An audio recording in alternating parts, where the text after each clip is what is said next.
Hello, Brad here, just to say we're super proud that the Friday 5pm podcast is sponsored by the Malt Miller, the UK's best home brew store. We use the Malt Miller for all of our homebrew experiments, as well as tapping them up for advice and binging on their awesome YouTube channel all the time. That's why whenever we release a homebrew video, we put a recipe kit live on the Malt Miller, so you can brew with the exact same amazing ingredients that we did. The same ingredients used by pro brewers. So alongside the Malt Miller's nitro-flushed hops, cold-stored yeast and milled-to-order malts, you can pick up recipe kits for our 5 Points Best Bitter, Russian River West Coast IPA, and now the fastest beer in the world, a hazy session IPA that goes from grain to glass in less than 48 hours.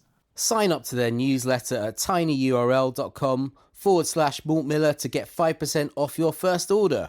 With the Malt Miller's amazing customer service and Johnny's 48-hour recipe, you could order the ingredients on a Monday and be drinking the beer by the weekend. Speaking of which, it's Friday. It's 5pm. So enjoy this week's Friday 5pm podcast.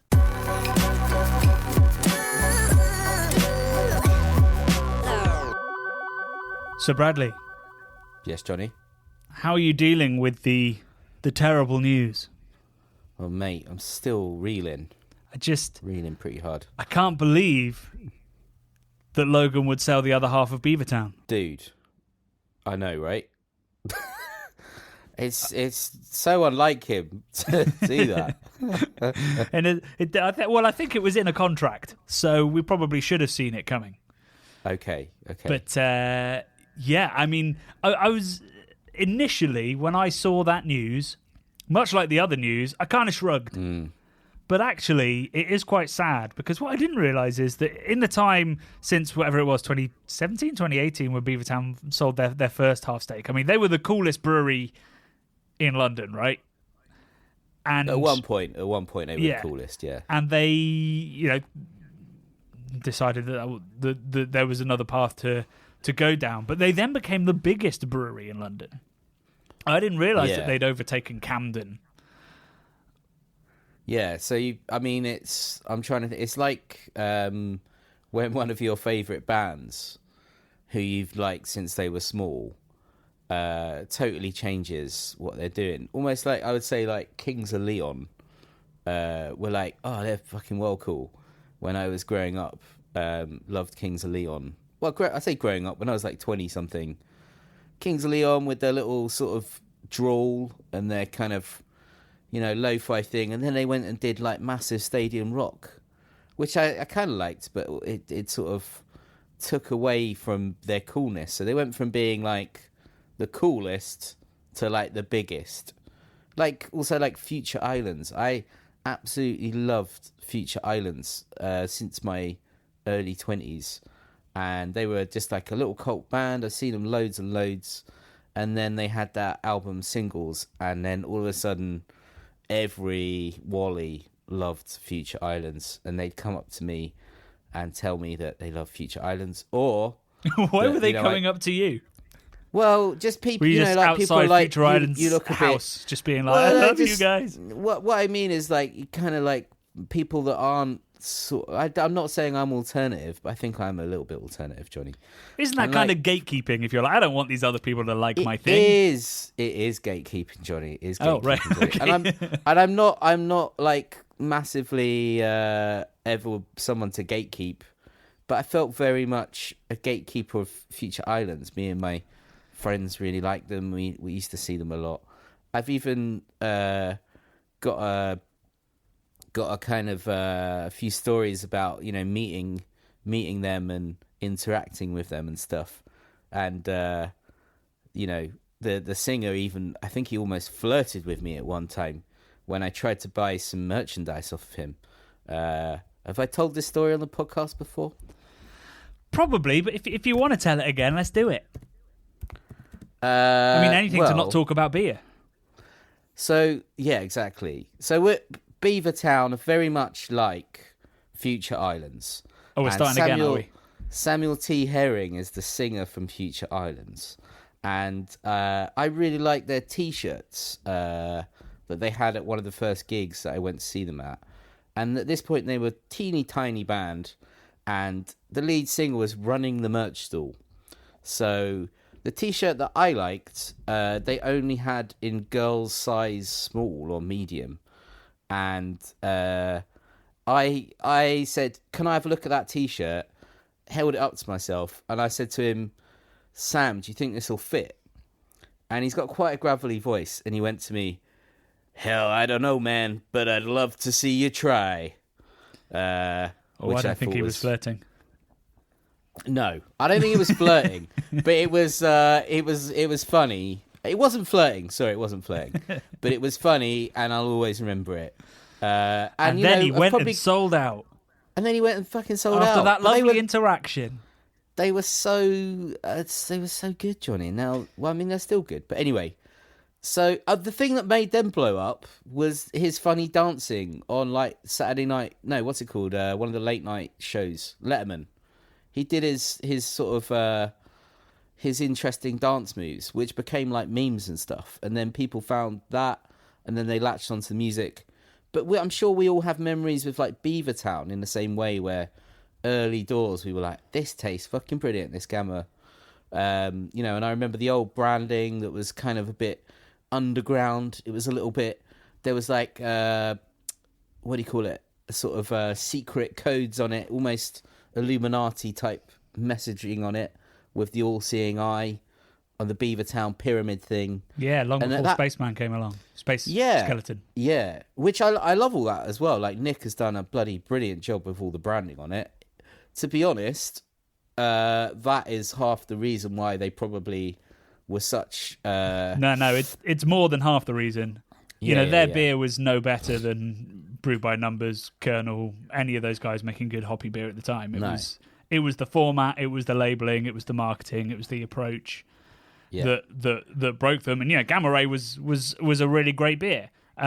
We actually tasted some for a video quite recently, and it's very much not a great beer. It was one of the worst things I've put my mouth in quite a while. But I mean, I get your allusions, and we made that allusion before to music and the idea of selling out. But what I was trying to get to was the idea, because they sold out 4 or 5 years ago. We've had that moment of being like, oh, it's a shame. What was surprising to me was how big they'd got as a result of that sale to Heineken. So they had access to whatever it is, the 4,000 bars that Heineken own, which they clearly done a huge distro deal with, and the same with supermarkets. But what's kind of mad is that now, I think I've mentioned this before on the podcast, but in 2015, 100% of the beer brewed in London was independent.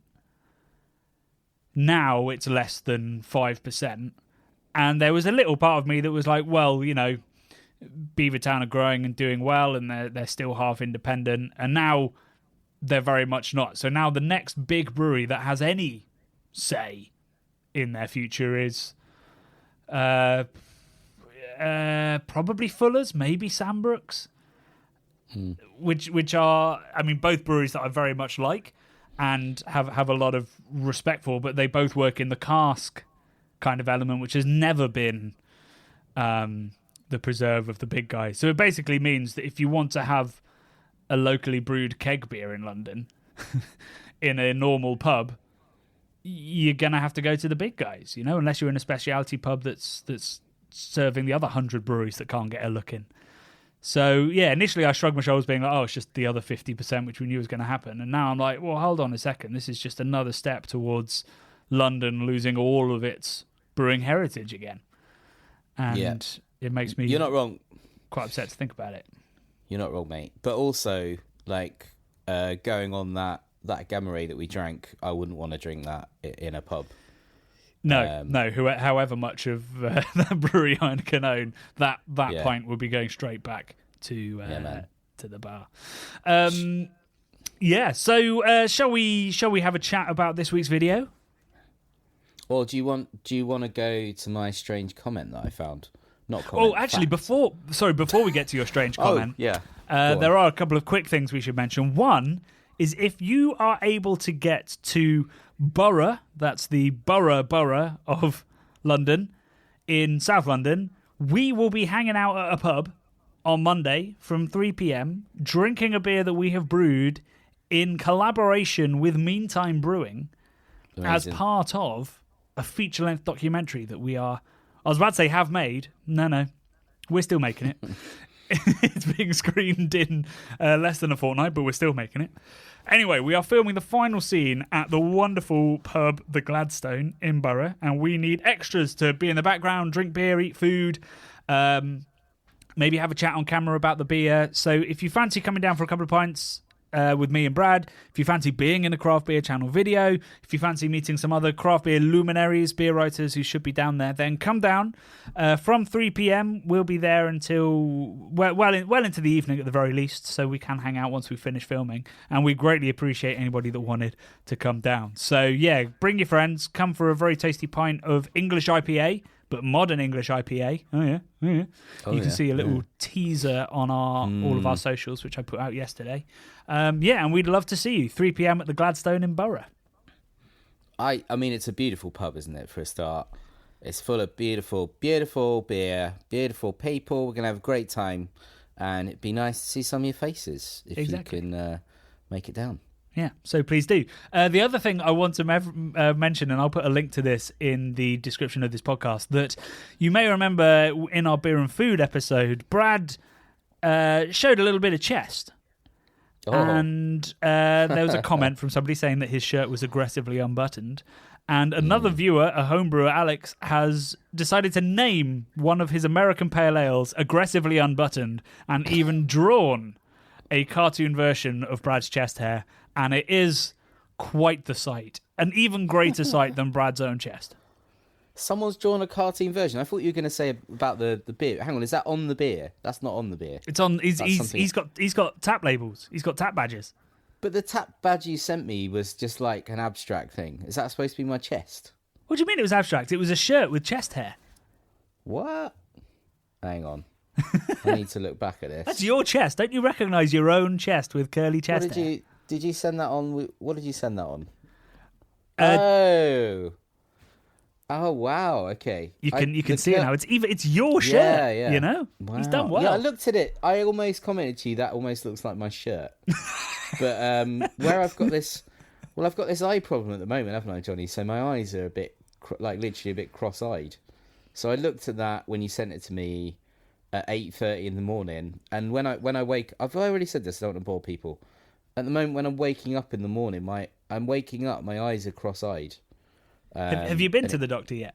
No, not yet. I'm too scared to go. Jesus. But I think I had a bit of a panic attack a couple of weeks ago, and then I woke up the next day and my eyes were crossed for like the whole day. I didn't really understand what was going on with my eyes. I didn't know they were crossed. I just thought I can't see properly. And then, do you know who would clear all that up for you? Yeah, doctor probably. Yeah, probs. Just got proper fear of doctors and shit, man. But anyway, yeah, but they're trying to help. You're scared of the people helping. My point is, this does, now I'm looking at it, it does look sort of like a chest. When I looked at it the other day, that did not make any sense to me.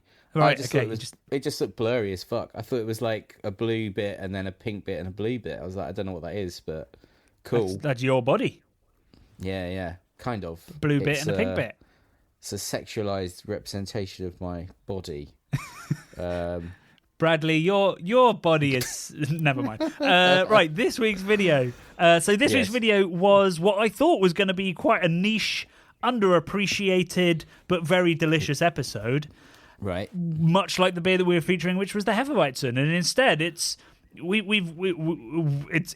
gone Future Islands, mate. It's exploded. That's it. We've unleashed the Hef boys and the Hef girls, the Hef gang. I don't know. I was trying to think of something better than the hefty crowd. I don't know. It's got some heft, this video, Johnny. It's got some absolute heft. I love how you're just workshopping this live on the podcast. Dear. So it's done exceptionally well. We're not quite sure why. It's at 14,000 views. That's wonderful. Clearly, people who love Hef don't talk about it a lot. They're closet, like silent Tories, you know, the ones that sit there quietly and don't agree with your left-wing views. And it's like that. You sat there talking about IPAs. Time. Yeah, exactly that. Yeah. Talking about IPAs, you know, and they're just staying quiet. Those are the Hef fans. They're like, we were hazy before it was cool, you know? Let's not tar them with the same brush as silent Tories, though. Yeah, I'm not trying to say that if you drink Hefeweizen, you are Tory. Although, actually, in a video, many years ago, I did an episode about Berlin's brewing culture. And in that, I spoke to, I think he was a journalist, and he talked about how there's this strange divide in Germany, how up north, they're all very left-wing and lead sort of miserable lives and don't love food and drink, and down south, they all drink amazing beer and vote right-wing. So, I mean, down south, they drink a lot more hef. That's all I'm saying. Anyway, it was a great episode because the history of hef is so much fun. It's got intrigue. I think you could write a book or make a film about potential murder to get the empire of hef. I think that Robert Harris or somebody needs to look into this and see if there's a great slightly trashy thriller to be written about the murder of the Wittelsbachs murdering the, I've forgotten his name, begins with D, Dressingtons. It's like Draco Malfoy, I think it was, wasn't it? Was it Draco Malfoy was the Something original like owner that. of the Hef Empire? It was Nickelback. Talking about going mainstream, fucking hell. It was Nickelback and they murdered Draco Malfoy, right? Yeah. I mean, that would be like the weird remake, Baz Luhrmann's remake. Yeah, because all you kept, when you were talking about the Ricklebacks, all I was thinking about, and how rich they were, I was just, in my head, was just playing that shit Nickelback song about, something about being a rich man, poor man, blah, blah, blah. This reminds me, that shite song. Yeah. That was what was going around in my head, because you were talking about richness. Right. And Rickleback, which sounds like Nickelback. I always have this like a visceral reaction to that song. Not because I hate it that much, although I kind of do. But when it came out, I had the flu. Like, I've only had the flu like 2 or 3 times in my life. And this was the worst time I had it. I was about, 14. And what happened was I could barely move. And my brother was like, there's this cool new album. And he brought it in, the Nickelback album, and he put it on my hi-fi, and I couldn't get out of bed to turn it off. So I ended up listening to that album like 15 times before like my mum came and rescued me. So I hated it before everyone else hated it, before it was big because of flu. This is blowing my mind. Your brother thought that was a cool new album when it came out. Well, when it first came out, it was like, holy shit, Pearl Jam are back, you know? No. Yeah. No. They were shite from day one. Come on. There was a time when Nickelback were cool to like. No way. Yeah, I'm not having it, Johnny. Dude, no, it happened. No. It happened. No. I mean, it's not your kind of music. You've never been a grungy guy, but everyone was quite excited. What the fuck are you talking about? I love grunge music. I'm older than you. When have you ever mentioned grunge to me? My favourite bands are like Nirvana, Sonic Youth, Pavement, The Pixies, Smashing Pumpkins. That is true. All of these bands are like my fucking favourites, man. I revoke it. This is what I grew up listening to. But this is offensive that you think that they're grunge. I mean, they have a very grunge light aesthetic to them, but they're certainly not grunge. They're fucking pop dickheads. But anyway. Your brother's gone down in my estimations that he bought that album and that he inflicted it on a sick man when he was unable to sort of save himself. How terrifying! This is like what they do to poor fuckers in Guantanamo Bay with like crazy what do you call it? It was Rage Against the Machine they used, wasn't it? Was it? I'd probably be into that. Maybe not for 28 days straight. Well, that's just you know, yeah. There's only a couple of bands I could listen to, as sleep deprivation. Anyway, did you find some lovely comments in the video? Yeah. So I quite enjoyed people liking my comment that if anyone hasn't watched it, go and watch the video. But I basically said you were telling us that all the esters that are in the hef bring flavors of like banana, like actual banana flavors, and also that kind of powdery banana sweet, retro sweet that we all enjoyed as youngsters. And I made a comment that obviously they've been brewing that for thousands of years. Well, thousands of years, kind of. I said, when bananas arrived in Bavaria, did people go, ooh, this fruit tastes like beer? You know? So there were loads of comments that were just saying that I made people I think we just need to laugh. go to Munich, and that'll be the concept of the video, just asking older people, like, do you remember when bananas came in, and did you think it tasted like beer?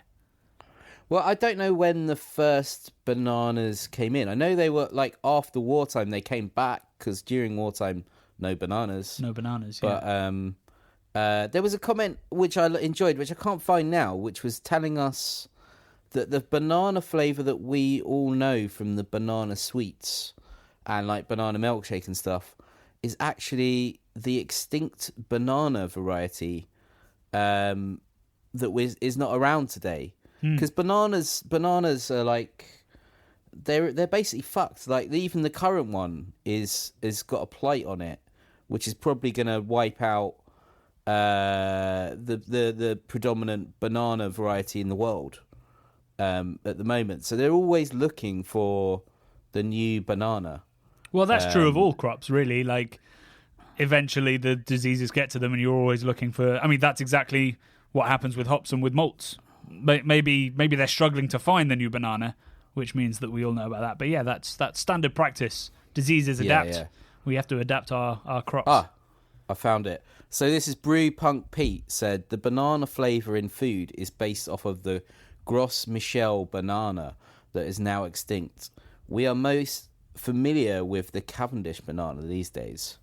I want a Gros Michel. That sounds much better than a Cavendish. Right?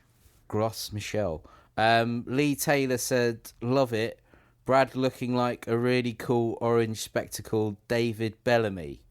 Do you remember David Bellamy, Johnny? He's like this sort of gruff guy that used to go through. He's like, I'm going through the undergrowth, and he'd be like a sort of like naturey guy. Oh my god, I've got him. I know him. Yeah, gruff dude. Which it made me chuckle, and then I thought, oh shit, I hope I don't look like David Bellamy because that's kind of what they're saying, isn't it? Yeah, that's what I thought. I was like, I don't like this. Anyway, then that made me think of the time when I saw Bill Oddie, who was. I always think Bill Oddie is a bit like David Bellamy, but he's not gruff, but he's sort of like a kind of little naturey guy. I saw Bill Oddie order a chicken sandwich in a restaurant. Were you there with me? What was it called? The Thingy Studios near where we used to work. Oh, down on the canal. No, I've seen Bill Oddie bird watching on Hampstead Heath. I've never seen him order a chicken sandwich, but I understand why that might be upsetting to you because he's eating birds. He's a world famous bird watcher and like RSPB advocate and everything. And then he ordered a fucking chicken sandwich, and I was just disgusted. I was like, "Come on, mate. You're not really doing much for your team there, are you, buddy? I thought you were like a bird fancier. You just fancy munching them." Chickens are shit, you know? No. What do they really add to the world? Chicken fighting, cockfighting, Johnny. That's a terrible. Yeah. No, I'm joking, obviously. I mean, they're just great in sandwiches, you know. But they're like majestic varieties of chicken that look totally mental. There's that one that's black and it's got black flesh. Yeah. That is fucking gnarly, mate. That is like the most goth animal in the world, pretty much. Constantly being murdered. Black flesh. Yeah. Yeah. Like if I was going to do a voodoo, sort of Haitian voodoo ritual, I'd be definitely using one of those expensive black chickens. Right. They'd look well cool, wouldn't they? There you go. Well, I don't think that'll ever come up, but I'll bear that in mind. If you ever I need to do a Haitian ritual. I feel like this is quite reductive. I don't know what a Haitian ritual is. Well, I think in Haiti I can't even say it now. I think they do practice voodoo, although maybe I'm totally wrong about that. But I'm not saying everyone practices voodoo, but I believe it is still a tradition there, right? Because it comes from the sort of the older religions that came across from Africa and stuff, I believe. Yeah, and it mixed with Catholicism, I think, is the origin. Yeah, and it's this mad hybrid of kind of Catholicism, like the ritualistic stuff in that, and then older sort of religions. So it's all quite interesting and weird. But anyway, how have we got onto that? Oh yeah, David Bellamy. Yeah. What sort of comments you say that like that's a natural progression. How do we get to that? Oh yeah, David Bellamy. David Bellamy. Yeah. What other comments did you find? Well, there was okay. Oh, you want me to do more comments? I just saw a comment actually from Daniel Stump that listed the best German Weizen beers. He's put Faust number 1, Gutmann number 2, Schneider Tap 4 number 3. So I don't know how you feel about that. I don't think I've ever had Faust. I'm gonna have to Google which one Faust is. Yeah. I don't think I've had it, but somebody came and said they didn't agree with the Faust. Yeah. So someone said Faust. So Iron Booze said Faust. I'm not so sure. The others are definitely top. Gutmann is great. Gutmann is very good. Yeah. All of the Schneiders are awesome. I'm trying to remember what Schneider Weiss Tap 4 is. Is that the original? Yeah. I don't know. What's the one that we drink often? Is that Tap 11? It's the Hefeweizen Tap 4. Yeah. Tap 4. Wait, what's a minus Hefeweizen? A lucid golden wheat beer renewed from the traditional Oktoberfest recipe. Right. So, it's got New Zealand Cascade in it. Man, let's get hold of this. I mean, we do plan, so as we sort of hinted in the video, our plan is to get hold of all the taps of Schneider Weiss and taste them all. Yeah. So we are going to do that eventually, and that's why we didn't have Schneider Weiss in this video, because we wanted to go all out in one video, which, I mean, I can't think of a better way to spend an afternoon than drinking through all of the Schneider Weisses. It's just a shame we probably can't do it in their pub. No. Well, not yet, Johnny. So Lucas Jaeger came with the answer and said that he said Faust they stayed local apparently, so it doesn't sound like you can get them. They're a bit tricky to get hold of. Outside of the, I mean, there's loads of grey market beer coming from Germany, like lots of distributors in Germany that don't really care and will sell you almost anything, which is how a lot of German beer ends up over here. So it probably is out there somewhere. So maybe we'll try and track it down. Oh, another comment I like from Brian Dodds. History in a glass, yet available in Sainsbury's. Must be one of the finest quotes in the channel's history. Thank you, Brian. Thank you. It is history in a glass, that beer, isn't it? It's amazing. Yeah, I mean, I think... actually, we got an email from the export manager at Weiss, Stefan, off the back of the video, who just wanted to clarify that their beers aren't bottle conditioned. So you don't need to do the swirly swirl on their beers. But, so you don't... hang on, do you still pour in the stuff from the bottom of the yeast? Well, that would only happen if it was bottle conditioned, so it's just a normal beer. Oh, okay. So they don't bottle condition their ones. It's just like straight up, just pour the whole thing in, and it's the same beer from top of the bottle to the bottom. Whereas with the Andex, that's not the case. I'd need to check with Paulana, but to be honest, I reckon Paulana don't bottle condition either. So it's just a bit like Orangina vibe, shake it to wake it sort of thing. Just let it all go in. Adds to the flavour and that. It's already in there. You don't need to do any. What were we pouring in at the end then? We're just pouring in nothing. Yeah, we were just pouring in more of the same. Okay, fair dues. But with the Andex, we were pouring in sediment. Yeah, which was the tastiest one. There's the tastiest yeah, by far. It might be partly that, but also, you know, they decoct and they don't open ferment, which I know that Schneider Weiss do, so we can talk about that as well when we finally do that video. Which I'm going to start collecting those bottles now, actually. I want it to happen sooner rather than later because I've got myself very excited about it. So I'll start tracking down all the different taps. Any other comments?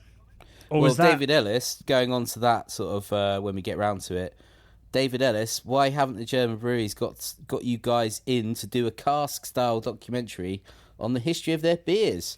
I know, right? We're open to offers. If anybody wants to pay us, well, not pay us, pay for us to come over and make a documentary, we'd be delighted to make that documentary. It has been a plan for a while to make a sort of a lager documentary, but we all know what happened for the last 2.5 years, so yes, things got put on the back burner. But we would love to do that. So, hey, if anybody's listening from Germany and has connections, let's do it. Let's do it now. I'll get on a flight tomorrow. We probably need to tap up the tourist balls, don't we, like we did when we went to Miami. Not Miami, Florida. Florida. Yeah, we could do. Get on it. We could give that a go. I've chatted to the tourist board of Bamberg before, but again, stuff got in the way. But maybe it could. We were supposed to be going to Ireland this year, Johnny. What happened there? We were literally invited. Yeah, well, I mean, these things tend to get dropped and then picked up as at certain times of the year when budget comes in or starts to disappear. So you never know what's going to happen in the world of craft beer content production.